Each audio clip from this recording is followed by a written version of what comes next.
Hello नमस्कार, मैं विवेक आप सबका एएम विद आरबी परिवार पे स्वागत करता हूं। आज इकोनॉमिक्स की एक ऐसी शानदार प्रैक्टिस सेट लेकर के आए हैं जो आपके आने वाले सभी एग्ज़ाम के लिए महत्वपूर्ण साबित होगा। यह प्रश्न किसी न किसी एग्ज़ाम में आए हुए प्रश्न होंगे। तो आइए चलते हैं आज के अपने पहले प्रश्न पे और शुरू करते हैं आज का महत्वपूर्ण सेशन। तो आज का पहला प्रश्न क्या कह रहा है? आज का पहला प्रश्न आपके सामने क्या कहा गया है कि किस भारतीय राज्य की जीडीपी सबसे अधिक है?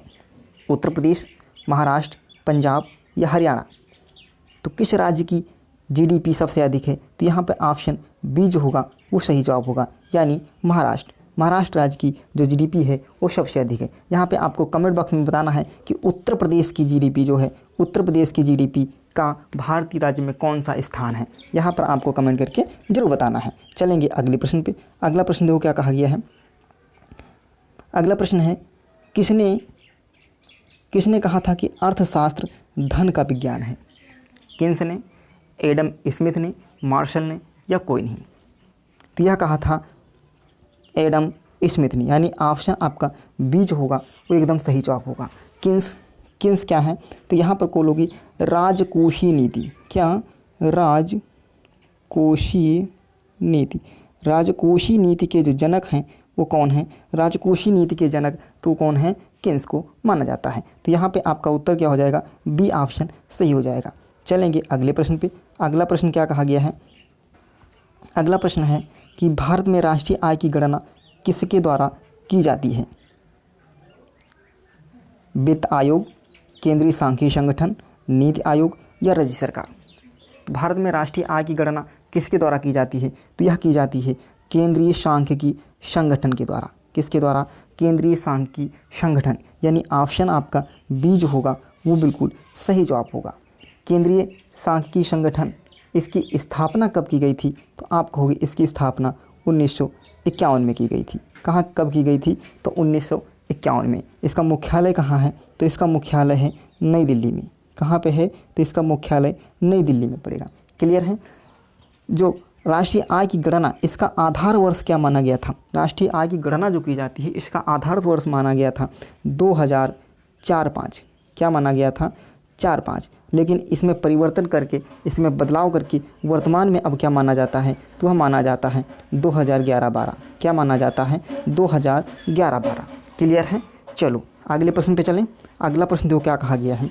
अगला प्रश्न कहा गया है कि आधुनिक अर्थशास्त्र का जनक किसे कहा जाता है? आधुनिक अर्थशास्त्र का जनक किसे कहा जाता है? मार्शल, किन्स, एडम स्मिथ या रॉबिन्स को? तो किसे कहा जाता है? तो यह कहा जाता है एडम स्मिथ को, यानी ऑप्शन सी जो होगा वह सही जवाब होगा। क्लियर है? चलो अगले प्रश्न पे चलते हैं। अगला प्रश्न क्या कहा गया है? अगला प्रश्न है कि भारत में सर्वप्रथम राष्ट्रीय आय का आकलन किसके द्वारा किया गया था? दादा भाई नौरोजी, डॉक्टर बी.आर. अम्बेडकर, महात्मा गांधी या राजेंद्र प्रसाद? तो किसके द्वारा किया गया था? तो यह किया गया था दादा भाई नौरोजी के द्वारा, यानी ऑप्शन आपका ए जो होगा वो एकदम सही जवाब होगा। क्लियर है? इन्होंने क्या बताया था? इन्होंने राष्ट्रीय आय की गणना की थी और कहा था कि 20 रुपये प्रति व्यक्ति। कितनी बताया था? 20 रुपये प्रति व्यक्ति, वो भी वार्षिक। ये भी ध्यान रखिएगा, वो भी क्या? वार्षिक बताया था। क्लियर है? चलो अगले प्रश्न पे चलेंगे। अगला प्रश्न देखो क्या कहा गया है। अगला प्रश्न कह रहा है कि भारतीय अर्थव्यवस्था है कैसी है? पूंजीवादी अर्थव्यवस्था है, समाजवादी अर्थव्यवस्था है या मिश्रित अर्थव्यवस्था है? तो भारतीय अर्थव्यवस्था कैसी है? तो यह मिश्रित अर्थव्यवस्था है।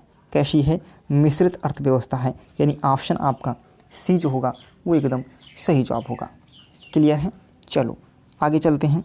अगला प्रश्न देखो क्या कहा गया है। अगला प्रश्न कह रहा है लॉरेंस वक्र क्या दर्शाता है?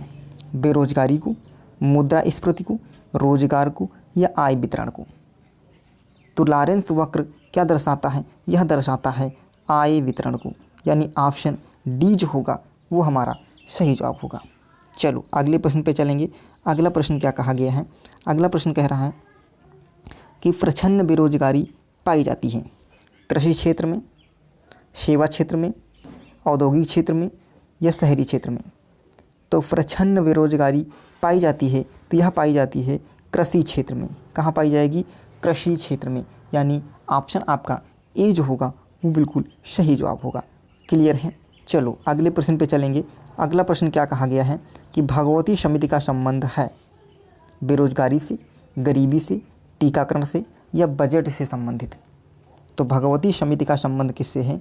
तो भगवती समिति का संबंध है बेरोजगारी से। किससे है? बेरोजगारी से। यह समिति कब आई थी? तो यह आई थी 1973 में। कब? 1973 में बनी थी। अगले प्रश्न पे चलेंगे। अगला प्रश्न क्या कहा गया है? अगला प्रश्न है कि भारत में जीएसटी किसके मॉडल पर आधारित है? फ्रांस मॉडल पर, कनाडा मॉडल पर, अमेरिका के मॉडल पर या रूस के मॉडल पर? तो भारत में जो जीएसटी है ये किसके मॉडल पे आधारित थी? तो यह आधारित थी कनाडा के मॉडल पे। यानी ऑप्शन बी जो होगा वो हमारा सही जवाब होगा। किसके मॉडल पे आधारित थे? कनाडा के। यदि आपसे पूछा जाए कि जीएसटी स्वीकार करने वाला पहला देश कौन सा था तो आप क्या उत्तर दोगे? तो फ्रांस। क्या उत्तर देते? फ्रांस। जीएसटी को स्वीकार करने वाला या जीएसटी को लागू करने वाला पहला देश कौन सा था तो आप उसका उत्तर कब दोगे? फ्रांस दोगे। और कब इसको लागू किया गया था? तो यह लागू किया गया था 1954 ईस्वी को। कब लागू किया गया था मेरे बाबू? 1954 ईस्वी को। क्लियर है? आपसे पूछा जाता है कि जो जीएसटी है ये किस समिति पे? तो आप बोलोगे विजय केलकर समिति। कौन सी समिति है? तो यह है विजय केलकर समिति। ठीक है, विजय केलकर समिति के द्वारा। क्लियर है? किस संविधान संशोधन? तो आप कहोगे जीएसटी का संविधान कौन है? तो 101वां संविधान संशोधन। कौन सा है? 101वां संविधान संशोधन। भारत में कब लागू की गई थी? तो यह लागू की गई थी 1 जुलाई 2017 को। कब से? 1 जुलाई 2017 से। चलो क्लियर है? तो यहाँ पे आपका उत्तर क्या हो जाएगा? ऑप्शन बी जो होगा वह सही जवाब होगा। अगले प्रश्न पे चलते हैं। अगला प्रश्न देखो क्या कहा गया है। बहुत अच्छा प्रश्न है। कहा गया है कि भारत में जीएसटी सबसे पहले किस राज्य में लागू की गई थी? भारत की बात की गई है कि भारत में जीएसटी सबसे पहले किस राज्य में लागू की गई थी? उत्तर प्रदेश में, केरल में, असम में या हिमाचल प्रदेश में? तो भारत की जब बात की जाएगी तो भारत में सबसे पहले लागू की गई थी असम राज्य में। कहाँ पे? असम में। और जब देश की बात की जाएगी तो देश में सबसे पहले कहाँ लागू की गई थी? तो आप कहोगे फ्रांस में। दोनों पॉइंट आपको ध्यान रखना है।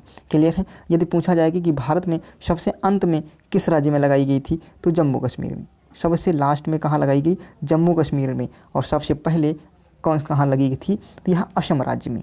क्लियर है? चलो अगले प्रश्न पे चलते हैं। तो आज के लिए इतना ही। तो कैसा लगा सेशन कमेंट बॉक्स में ज़रूर बताइएगा। यदि आप चैनल पर नए हो तो चैनल को ज़रूर सब्सक्राइब करिएगा। मिलेंगे अगले वीडियो में, तब तक के लिए धन्यवाद। जय हिंद।